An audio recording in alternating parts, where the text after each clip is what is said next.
Abrisse lá no livro de Isaías, capítulo 26.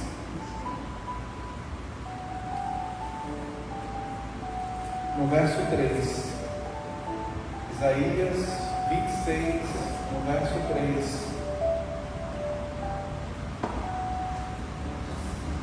Que diz assim: Tu, Senhor, conservarás em perfeita paz aquele cujo propósito é firme, porque ele confia em ti. Tu, Senhor, conservarás em plena paz, ou em perfeita paz, aquele cujo propósito é firme, porque ele confia em ti. Vamos orar. Senhor, obrigado por tua palavra.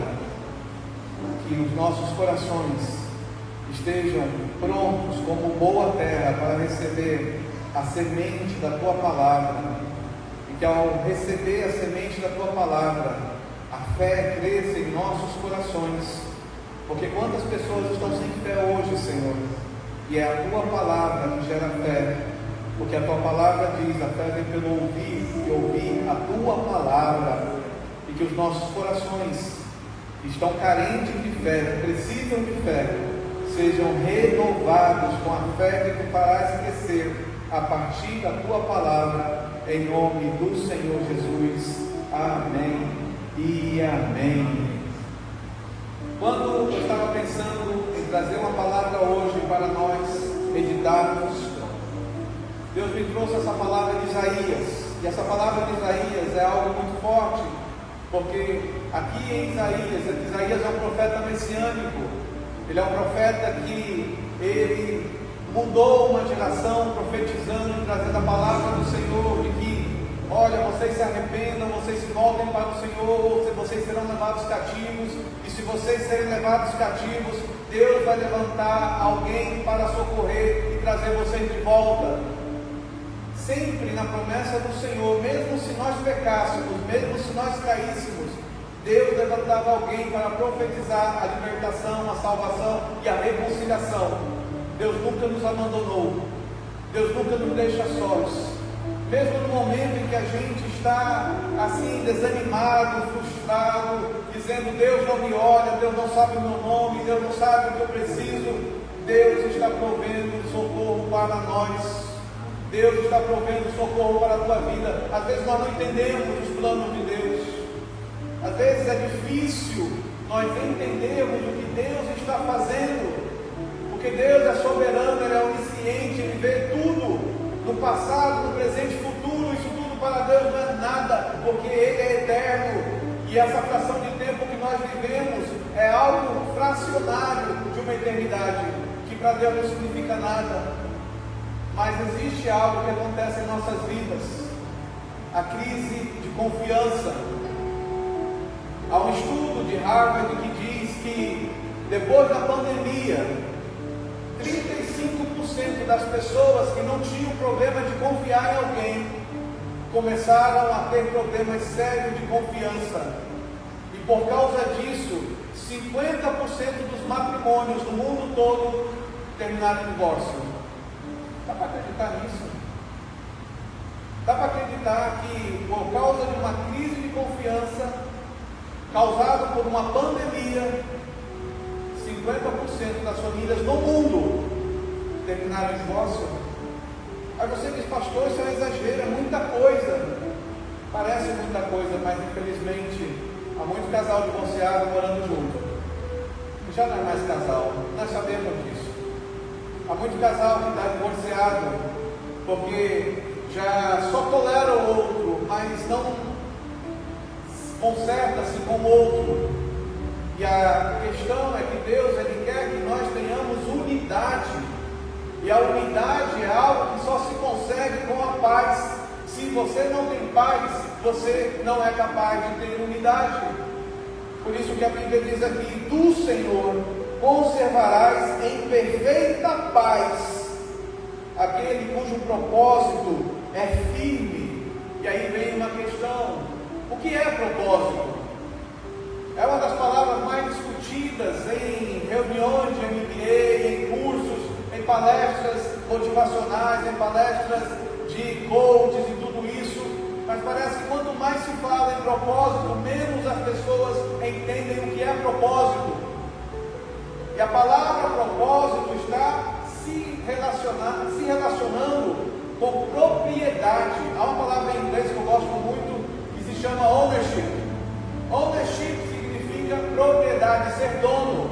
E propósito está relacionado à propriedade, ser dono, tomar posse, tomar a liderança, tomar a dianteira, conduzir intencionalmente. Isso é propósito.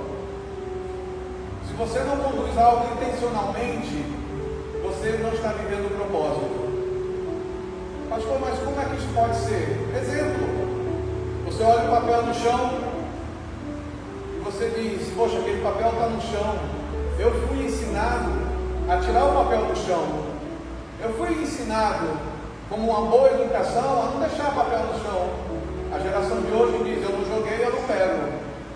Eu não me interesso, não fui eu. Isso é a geração de hoje. Mas a geração mais antiga diz assim, eu fui ensinado a tirar o papel do chão, a apagar as luzes quando sair, a fechar a porta quando sai, a abrir a porta, não sei o quê. Identidade. Por que tantas pessoas hoje têm problema de identidade? Porque não entendem propósito. E por que não entendem propósito? Porque ignora atitudes que tem que tomar. Quando eu não faço o que eu tenho que fazer, eu perco o meu propósito. Quando alguém diz, fulano, pega esse papel, você está vivendo a partir daquele momento no propósito do outro, não mais no seu, porque você não teve iniciativa. Isso é algo muito sério, porque hoje nós vivemos num mundo de pessoas sem iniciativa, em que elas só se movem se alguém falar alguma coisa. Não são luzes, a Bíblia diz, vós sois luz, sabe, vós sois luz do mundo, porque Jesus é luz. Então nós somos luz, e como luz, nós temos que ter iniciativa. E quando nós não temos iniciativa, e alguém nos manda fazer algo básico, isso mostra que nós perdemos o nosso propósito original, porque perdemos a nossa identidade. Nós só fazemos se alguém olhar, nós só fazemos se alguém curtir, nós só fazemos se alguém aplaudir, nós só fazemos se alguém nos dizer, olha, parabéns, você fez isso, sendo que é algo muito básico. Se nós não conseguimos fazer o básico, como será fazer o complexo? Como será tomar decisões mais complexas? Como será cuidar de coisas mais complexas nas nossas vidas? Aí a gente corre para todos os lados, tentando fazer um curso ali, um curso lá, e não sei o quê. Ai, pastor, não sei qual é o meu propósito. O teu propósito é propriedade, é ownership, é você intencionalmente fazer alguma coisa. E se der errado, é o risco. Pode dar errado. Quem disse que tudo vai dar certo? É nos riscos da vida que a gente aprende a não errar mais, que a gente aprende a consertar, que a gente aprende a tomar decisões mais sábias, a pedir conselhos, que talvez seja o segundo ponto muito forte para nós termos uma perfeita paz, é voltarmos a pedir conselhos. Quantos de nós estamos tão cheios de nós mesmos que não pede conselho mais? Ai, pastor, já pedi conselho e deu errado. E quem disse que a pessoa que está te dando conselho tem a resposta para os seus problemas? Na verdade, é só uma peça do quebra-cabeça para te ajudar a pensar na tomada de decisão. Porque se você não tiver mais dados, se você não tiver mais informações, muitas vezes você vive pela precipitação. E não há nada que seja mais precipitador do que o marketing moderno. O marketing moderno, ele nos induz a comprar, ele nos induz a gastar, ele nos induz a ter coisas que a gente não precisa. E aí vem a questão, o que você tem hoje é o que você precisa? O que você tem hoje é aquilo que realmente vai fazer diferença na tua vida? Porque tem muita gente que está com raiva de Deus porque não tem aquele celular novo, não tem aquele carro novo, não tem aquela coisa que gostaria. Ai, mas Deus não me deu isso.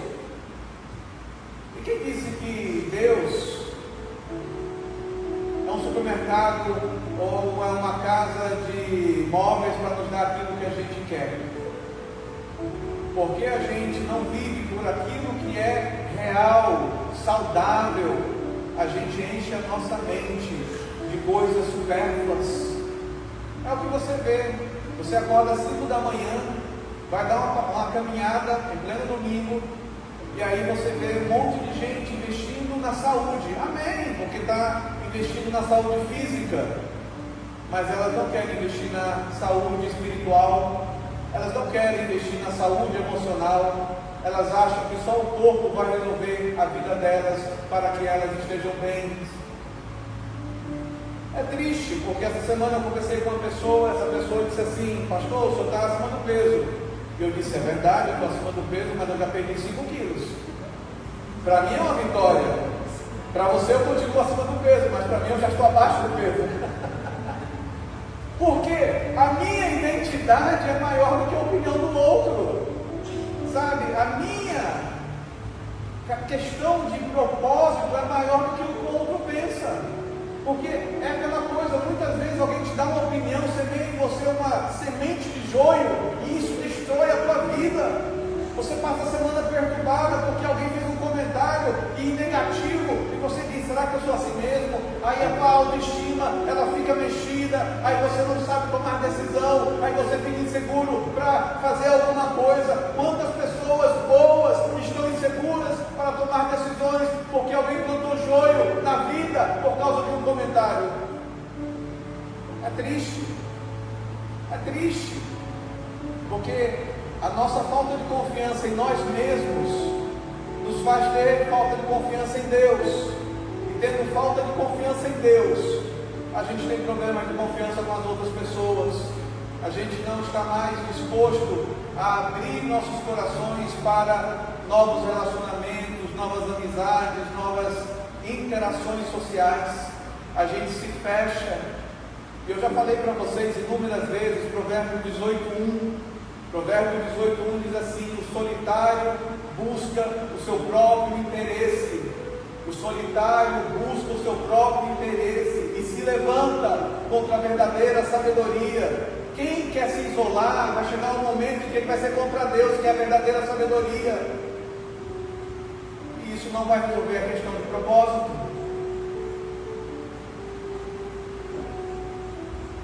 Isso não vai resolver a questão de insegurança. Isso não vai resolver a questão de tomada de decisão. Porque a gente vai continuar naquela mesma mentalidade. A gente vai continuar naquela mesma disposição mental. Ai, mas você não sabe, eu passei por essa experiência negativa na minha vida. Quem de nós não passou por experiências negativas? Quem de nós não foi enganado? Quem de nós não foi traído? Quem de nós não passou por momentos difíceis ou passa por momentos difíceis? O problema é que todos nós achamos que somos mais especiais do que os outros, muitas vezes. E achando que nós somos mais especiais do que os outros, nós perdemos a essência do amor. Amar é se entregar. Amar é acreditar. Amar é uma ação em que nós intencionalmente estamos dispostos até perder para que o outro seja restaurado. Por isso que a Bíblia diz que Deus é amor.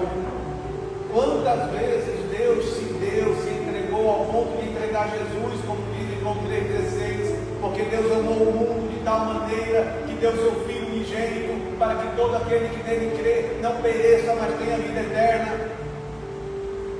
Deus entregou seu próprio Filho, e mesmo assim tem gente que diz: Deus não cuida de mim, Deus não olha para mim, Deus não se importa comigo, e Ele deu o próprio Filho. E quando Ele deu o próprio Filho, Ele sabia que nem todo mundo iria aceitar o melhor que Ele deu para esse mundo, que era Ele próprio, em seu próprio Filho. E aí a gente vai fazer curso. Ah, pastor, eu quero fazer um curso de propósito. Qual o senhor indica? Bíblia. Leia a Bíblia.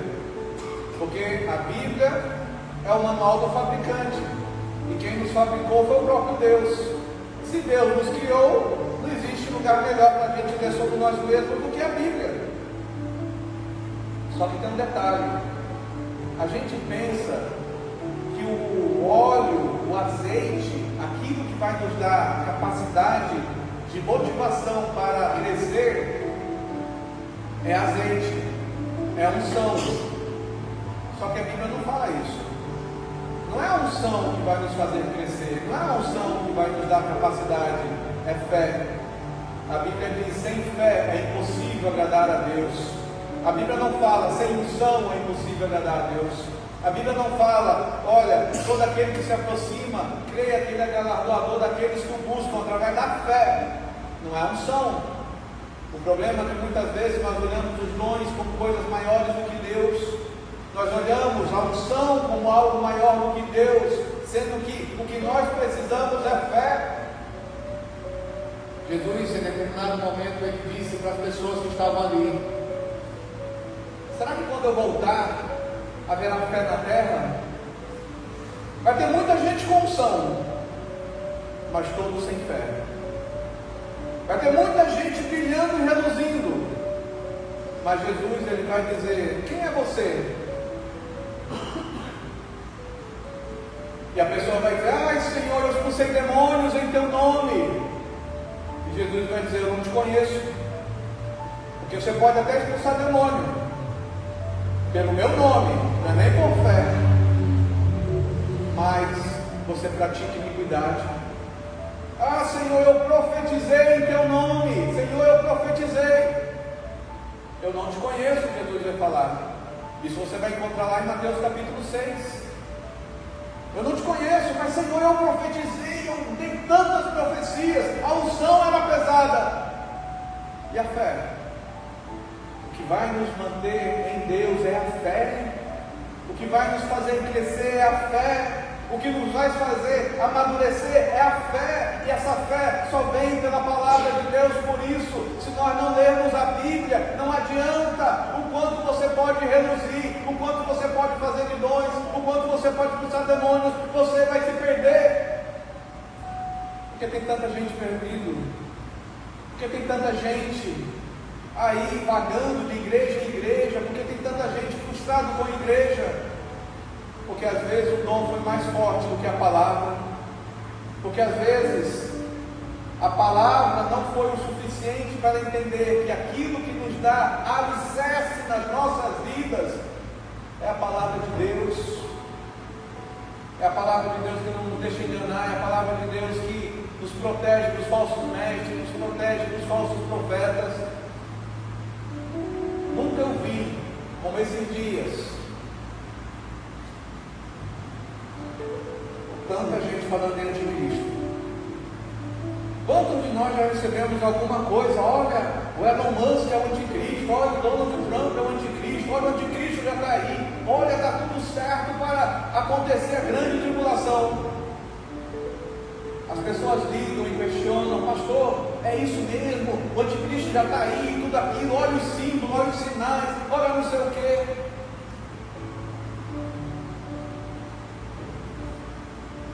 Eu pergunto para as pessoas: o que a Bíblia diz? Como você a interpreta? Ah, pastor, eu nem li, eu só vi o vídeo.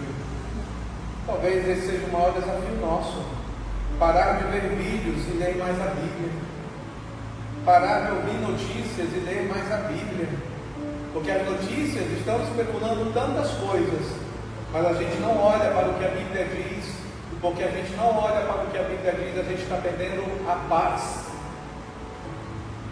E no texto diz: tu, Senhor, conservarás em perfeita paz. Se existe paz perfeita, é porque existe paz imperfeita. Quantas pessoas estão vivendo paz imperfeita? É uma paz momentânea que foi gerada porque ganhou alguma coisa, teve uma notícia boa, teve uma promoção, teve um reconhecimento, teve um aplauso. Ah, eu estou me sentindo em paz, eu estou me sentindo realizado. Porém, não é uma perfeita paz. Porém, não é uma paz que transforma as nossas vidas, porque essa paz, ela não está vinculada ao nosso propósito, à nossa intencionalidade, ao nosso domínio de nós mesmos, a nossa capacidade de raciocinar e saber o que é certo e errado, a nossa índole, porque índole é isso, índole é saber o certo e errado, e pelo caráter eu escolho o certo. Mas se eu começo a abrir mão do caráter para fazer coisas questionáveis, aí nós começamos a viver uma fé questionável, e as pessoas começam a olhar para nós, e olhando para nós e dizem: olha, eu não quero ser crente como aquele povo, eu não quero ser como aquele povo ali, porque antigamente existia até um fato interessante, existia o fato da gente andar com a Bíblia na mão, e porque a gente andava com a Bíblia na mão, o pessoal chamava: olha, o povo da Bíblia está ali, lá vai o povo da Bíblia. Hoje não tem mais povo da Bíblia, porque ninguém anda com a Bíblia na mão. Se as pessoas não andam com a Bíblia na mão, o que determina que você é cristão? Se nós não temos mais nada para carregar, a gente lê a Bíblia nos nossos celulares, a gente lê a Bíblia no telão da igreja. Se a gente não carrega mais a Bíblia, o que determina que você é cristão? A Bíblia diz que pelo fruto os conhecereis. São os nossos frutos. Isso é testemunho. Como está o nosso testemunho lá fora? Porque aqui dentro todos são santos.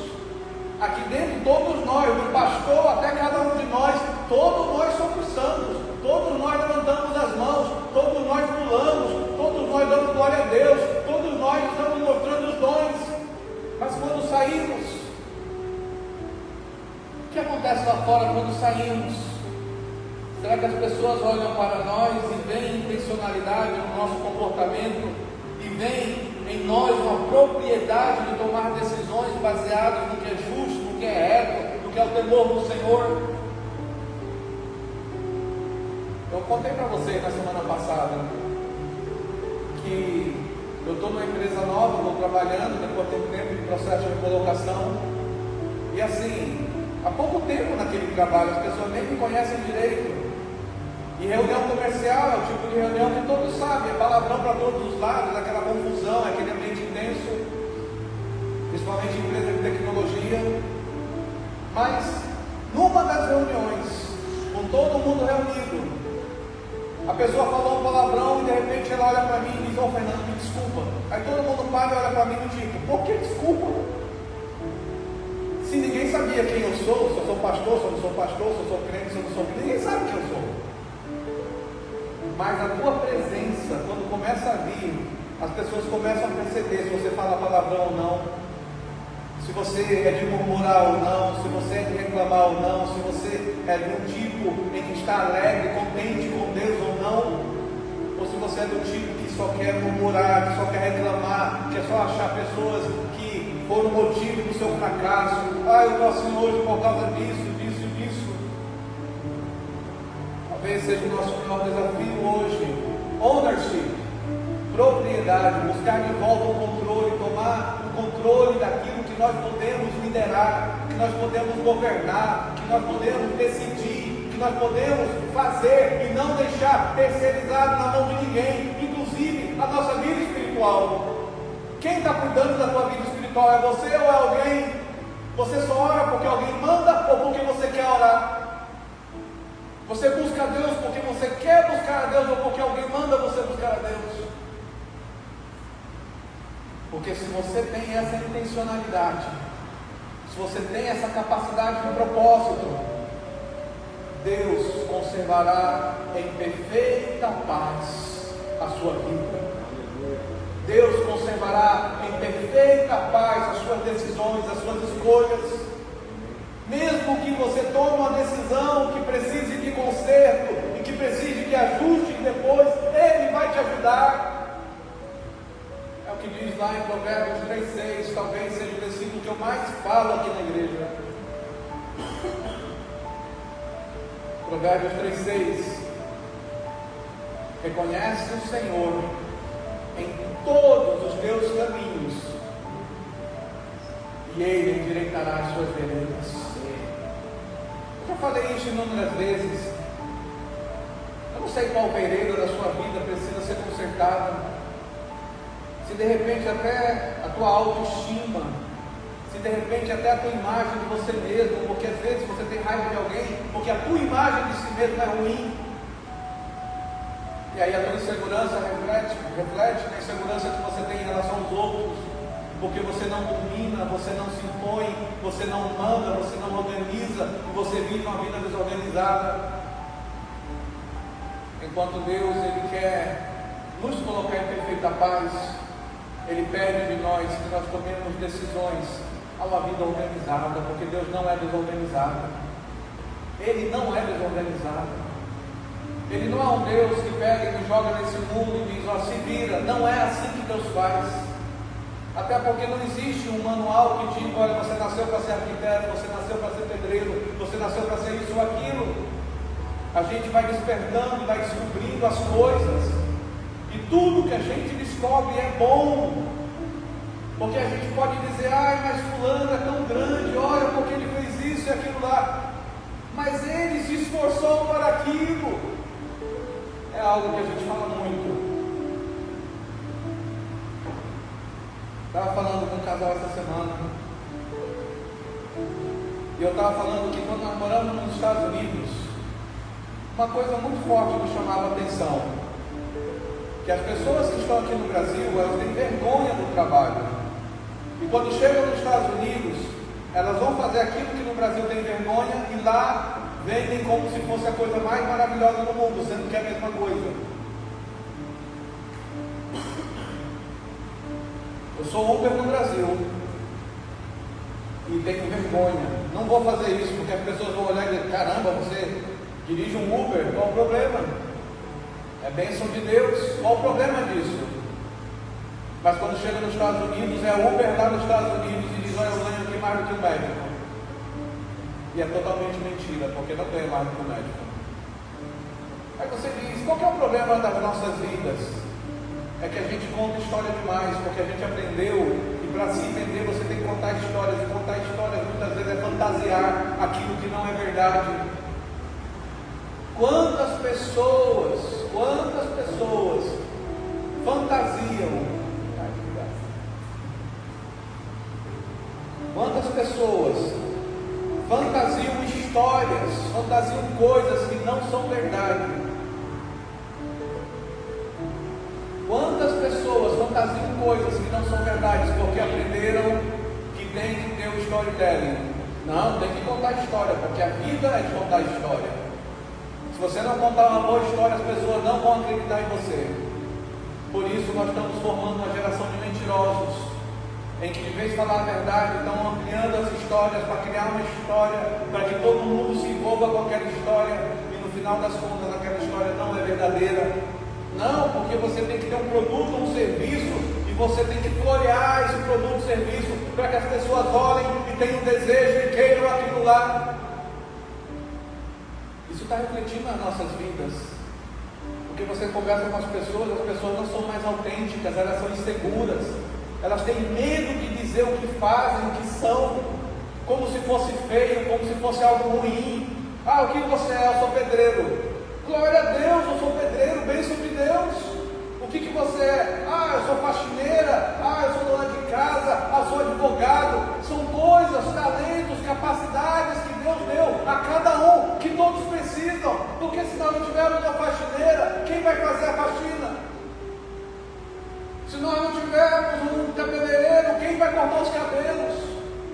Se nós não tivermos pessoas que façam construção, pedreiros, quem fará a construção? Se todo mundo for advogado, porque todo mundo acha que advogado é a coisa mais maravilhosa do mundo. A massa nas delas são advogados, e eles sabem que tem muitos advogados passando fome. Na família nós temos vários médicos, e nós sabemos que tem muitos médicos passando fome.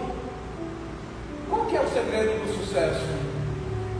O segredo do sucesso é quando você reconhece o dom que Deus te deu e você trabalha com todo esforço para que aquilo se torne grandioso e digno de ser copiado. Nossos pais nos deram um legado. A maioria dos nossos pais, da minha época, não estou falando dos novos aqui, estou da minha época, nossos pais não tinham formação, eram ferreiro, eram pedreiro, eram tantas outras coisas, poucos eram formados, e eles nos ensinaram tudo que eles podiam ensinar por causa daquela época da formação deles. E hoje, se nós somos alguma coisa porque os nossos pais nos passaram algo para que a gente pudesse chegar onde nós chegamos.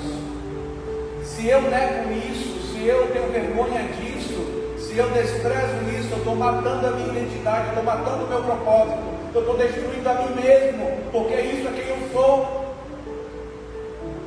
E se eu nego isso em relação aos meus pais, quanto mais em relação a Deus que nos criou. Quantos de nós negamos a Deus a vida? Quanto nós negamos a Deus o ar que respiramos? Quanto nós negamos a Deus a gratidão que temos que dar a Ele por nos dar a vida, a capacidade de tantas coisas. Aí quando a gente pega, tu conservarás em paz aquele cujo propósito está firme em ti. Ele está dizendo, olha, você quer paz? Uma paz verdadeira? Volte para a sua origem, volte a ter um coração grato, volte a não ter vergonha dos pequenos começos, volte a não ter vergonha daquilo que te fez chegar onde você chegou, volte a crer que Deus é suficiente para fazer milagres, é acima de qualquer dom, de qualquer talento, de qualquer profecia. Eu estou te falando isso em relação à profecia, porque tem falsos mestres, falsos profetas que estão surgindo aí, estão trazendo palavras, enganando a muitos. Um colega meu ontem estava falando de uma família que saiu de BH, de Belo Horizonte, e se mudou aqui para São Paulo por causa de um profeta. O profeta diz assim: saiam daí, venham para cá, porque aqui vocês vão ter o triplo da riqueza que vocês têm aí em BH. Família estruturada, família tudo, e aquela coisa, mas só porque ele saiu no noticiário da TV. O casal disse: olha, ele está saindo até na televisão, a gente tem que crer no profeta. Eles se mudaram e hoje eles estão passando fome. Quantas pessoas estão se movendo não pela palavra de Deus, para olhar as pessoas que dizem que são profetas e checar se aquilo é de Deus ou não? Quantas pessoas se tornaram pessoas que são como esponja, estão assumindo e recebendo tudo e não filtram nada pela palavra de Deus, e aí são enganadas? Estamos sendo enganados, porque em nós há um desejo de vitória, em nós há um desejo de sucesso, em nós há um desejo de conquista, em nós há um desejo de ser grande, e às vezes nesse desejo a gente deixa os padrões corretos, e a gente vai atrás dos padrões do mundo, e nós nos tornamos carnais, e nos tornando carnais, nós perdemos a paz, nós perdemos a nossa estrutura de fé, e perdendo a estrutura de fé, nós perdemos a nossa direção, que é Deus. E aí a gente vai encontrar tantas pessoas perdidas, pessoas que não conseguem pegar um papel no chão sem sentir culpa. Ah não, fui eu que joguei. Meus queridos, eu não estou pegando porque não fui eu que joguei, eu estou pegando porque eu estou em paz de pegar esse papel e deixar esse lugar limpo. Ah, mas aquilo ali está ali, a água está saindo, eu vou no banheiro, a torneira está aberta. Ah, não fui eu que deixei a torneira aberta, deixa aí. Isso é desperdício, isso é maldade, isso é maligno. Se você está vendo algo que você pode consertar, algo que você pode resolver, algo que você pode ajudar a deixar de gastar, e você não corrige, você está pecando por causa de negligência e omissão. Talvez nos nossos gabinetes pastorais, o que a gente mais receba são pessoas com culpa por omissão e negligência, por coisas simples que poderiam fazer para mudar a vida e tornar a vida melhor, mas não fazem. E aí estão que nem os filhos do trovão, estão lá dizendo: Senhor, manda fogo do céu para consumir aqueles que falam mal de ti. E Deus está dizendo: a única coisa que eu quero, porque vocês não sabem o que estão pedindo, é que vocês pratiquem as pequenas coisas, atos de amor, pequenos atos de mudança, pequenos atos que vão fazer a tua vizinhança ser melhor, a tua casa ser melhor, a tua vida ser melhor, parar de reclamar mais, parar de murmurar, parar de sofrer pessimismo, parar de falar mal do governo e começar a orar por aqueles que te perseguem, como a Bíblia diz: orai pelos seus inimigos. A gente não quer mais alguns versículos da Bíblia. Jesus diz: ore pelos seus inimigos. O quê? Como eu vou orar pelo meu inimigo? Eu quero que ele morra. Mas a Bíblia diz: ore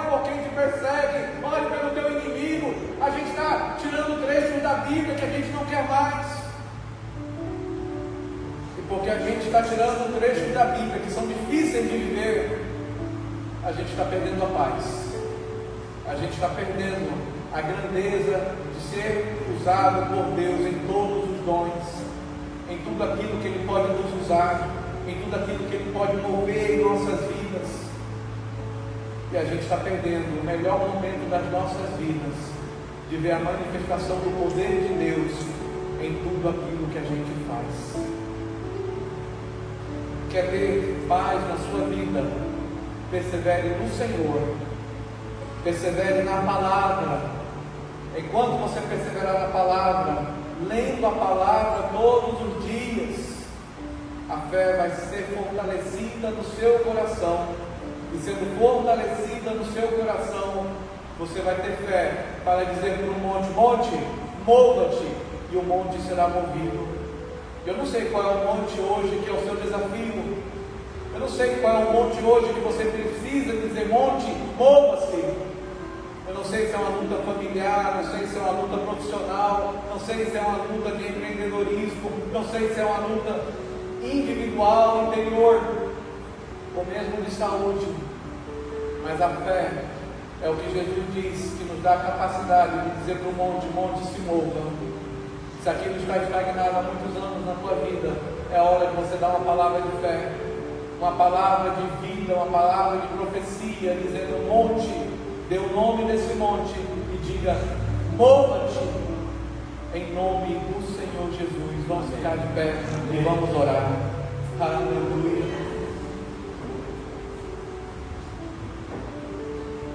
Feche seus olhos. Não sei qual é o monte, qual é a luta que você está tendo.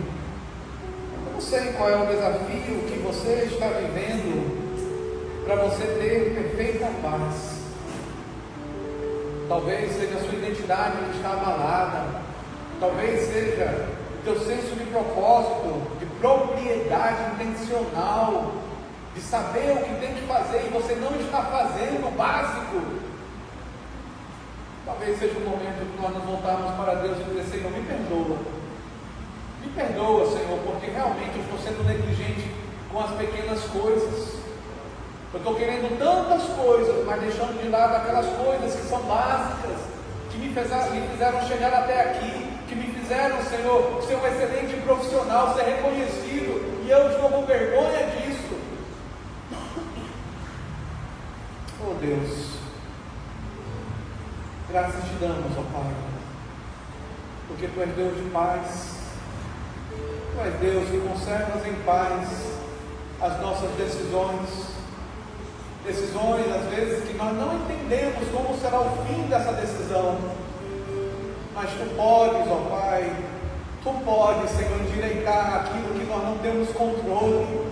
Reconhece o Senhor em todos os seus caminhos, e Ele endireitará as suas veredas. Senhor, há montes que eu quero mover e eu estou inseguro, porque eu não sei, ó Pai, se eu vou movê-lo para o lugar certo ou vai piorar a minha situação, e eu estou com medo. Quantas pessoas estão com medo de dar uma palavra profética, uma palavra de autoridade, porque tem medo da consequência, porque a fé está abalada, a confiança em Ti está abalada, Senhor. Oh Deus, em nome de Jesus, ó Pai, visita cada coração. Visita cada coração, porque são Teus, ó Pai, são Teus. Querem o Teu mover, querem a Tua direção, querem o Teu controle, querem, ó Pai, que Tu sejas Senhor e pastor das suas vidas. Ó Deus, vamos cantar uma canção agora, em seguida a gente ora.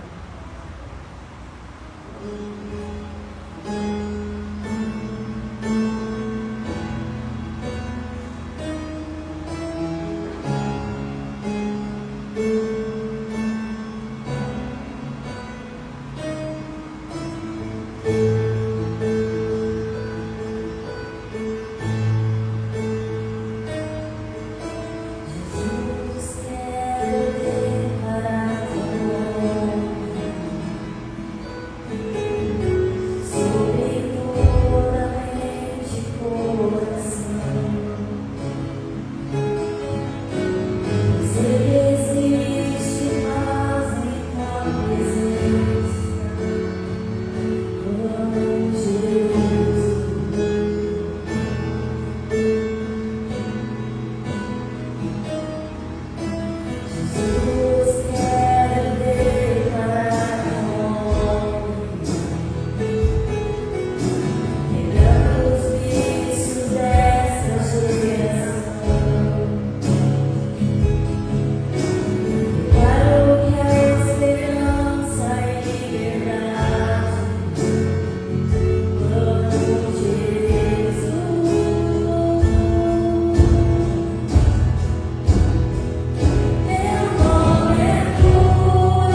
obrigado por essa canção que nós cantamos agora, Senhor.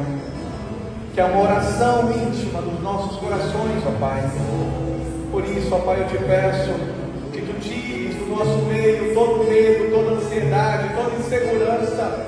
Que tu tragas a tua paz que excede todo entendimento, paz que transforma as vidas, paz, Senhor, que nos dá segurança, que nos dá coragem, que nos dá, ó Pai, entendimento da tua presença, e esse entendimento, ó Pai, nos conserva em paz. Ó Deus, visita os nossos lares, tira toda contenda, tira toda barreira, tira toda incredulidade, ó Pai, das nossas casas. Ó Deus, que a tua presença, Senhor, venha sobre a nossa casa, venha sobre os nossos negócios, os nossos trabalhos, os nossos estudos. Oh Deus, em nome de Jesus, que o nosso coração seja despertado. Aviva a tua obra, Senhor, aviva a tua obra, aviva as nossas vidas, que possamos voltar a pregar, que possamos voltar a falar do teu amor para as pessoas, que possamos a brilhar a tua luz, ó Pai, porque tu nos chama de sal, tu nos chama de luz, que assim seja a nossa vida, sal e luz dessa terra, Pai. Que não tenhamos vergonha de entrar pela porta estreita, Senhor, que nós possamos rejeitar a porta larga, que possamos rejeitar a porta larga, Senhor. Senhor, tu sabes o nosso talento, tu só sabes a nossa capacidade, tu sabes a nossa vocação. Desperta-nos, desperta-nos, desperta-nos, Senhor. Abre as portas para que os dons se manifestem. Abre as portas para que os talentos sejam vistos. Abra as portas, ó Pai, para que a prosperidade venha sobre os teus servos. Em nome do Senhor Jesus. Amém e amém. Aplauda ao Senhor. Somos uma igreja acolhedora, formada por discípulos de Jesus que anseiam compartilhar seu amor e tornar o seu nome conhecido em todos os lugares. Acolhemos todas as gerações e idades porque entendemos a importância da família e as necessidades de cada fase da vida.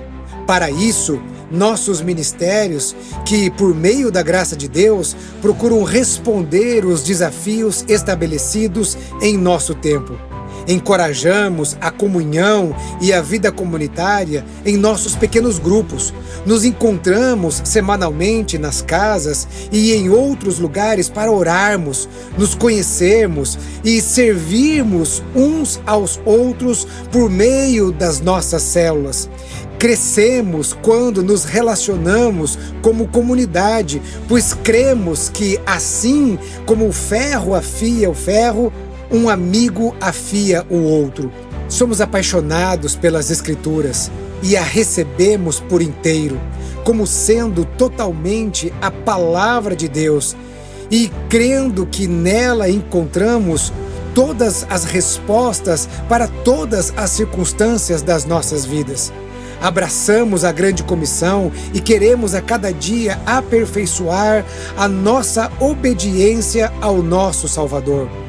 Proclamamos o amor de Deus pelo poder do Espírito Santo, com palavras e obras, e temos visto a manifestação do seu poder nos presídios, abrigos, visitas aos enfermos, escolas e nas ruas da nossa cidade. Levamos o Evangelho às crianças, autoridades militares, refugiados, imigrantes, ricos, pobres, todos aqueles que estão de perto e de longe. Amamos missões. Com generosidade das contribuições da nossa comunidade, manifesta pela obediência a Cristo, enviamos missionários e plantamos igrejas em São Paulo, no interior do estado, no sertão, em todas as partes do mundo. Queremos ser sal e luz onde estamos, em todos os lugares e até os confins da terra. Acolhemos as vocações, dons e talentos dados por Deus. O Senhor da Seara chama a cada um de nós para o serviço e por isso encorajamos toda a nossa igreja a servir uns aos outros e também aqueles que ainda não conhecem ao Senhor e precisam da salvação e a transformação que somente Cristo pode dar. Não somos perfeitos, mas temos a perfeição dele como nosso alvo e acreditamos no discipulado como a maneira de tornar cada um de nós continuamente parecidos com Cristo. Queremos ser filhos que reproduzem e discípulos que frutificam. Ele nos enviou e disse: vão e façam discípulos de todas as nações, batizando-os em nome do Pai, do Filho e do Espírito Santo, ensinando-os a guardar todas as coisas que eu tenho ordenado a vocês. E eis que estou com vocês todos os dias até o fim dos tempos. Esse é o nosso propósito. Essa é a razão de sermos simplesmente igreja.